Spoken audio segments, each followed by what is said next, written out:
Okay, so on this one, they want us to work backwards from a graph back to the picture. I know, that was a dumb statement. The graph is a picture. How do you go from the graph to the picture? The graph is the picture. From the graph back to the equation, I mean to say. Right? They want the equation. So they're giving us the picture, the graph, they want us to go back to the equation. So how do we do it? Well, I would compare to the notes. So looking at the notes, I'll go down here. Graphing a hyperbola centered at the origin. So there's two ways. Let me erase my scribbles here. There's two ways it can go. We can have branches up, down. We can have branches right, left.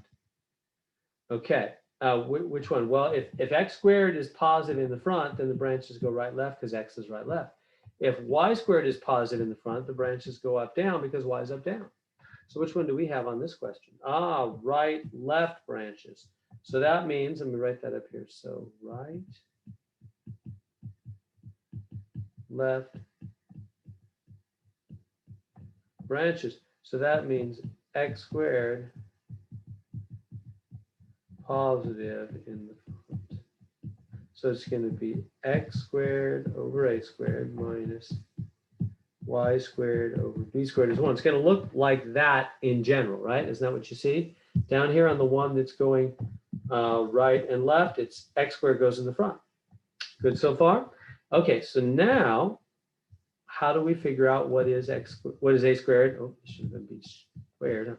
How do we figure out what is a squared and b squared? Well, it's all about the box. Now, what do you mean the box? Well, look right here. See how the branch hits the middle of the box right there. Perfectly hits the middle of the box. So what does that mean? Well, that means that this right here, boom, that and that must be the middle of the box. That's the middle of the box. And so if you let that box go straight up, boom, that must be the top. Why? Because the asymptotes always hit the corners. So now we've been able to make the box. Do you see that? Let's go back, show you in the notes. See how the asymptote dotted lines go right through the four corners of the box? So if you have the right edge of the box, you go up to where the asymptote line hits, and that's where the top of the box is. Because the asymptote lines go through the corners of the box. So we go, okay, we got our box. We've got our box. And so now our box, and so what do? Well, this is over 2, and it's back 2 this way. So that's what goes underneath x. This is going to be x squared over 2 squared. Or you can make it negative 2 squared. It doesn't matter. It's 4 either way, right? And then how far up and down, right? And let me show you that in the picture, right? How far up, see that's b, and underneath y, that's, wait, did I do the right one first? Yeah. How far right, that's a, and that's a squared. See that that's a right there, a0, and that's a squared.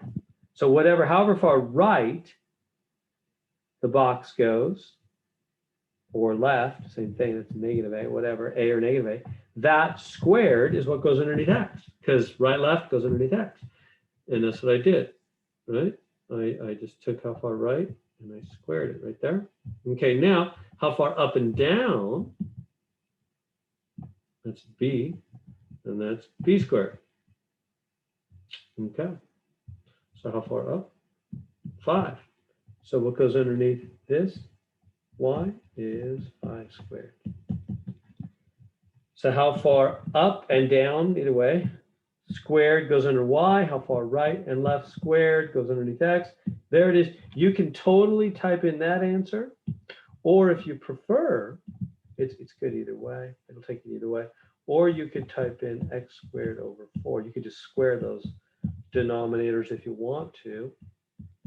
It doesn't really matter. It'll take it either way. So you can either put in this answer, or you can put in that answer. Whoops, kind of went over the 1 there, didn't Here we go. It'll take either one of those answers. They're both right. They're both the same thing on that. So there we go. That's how we work backwards from a graph back to the equation.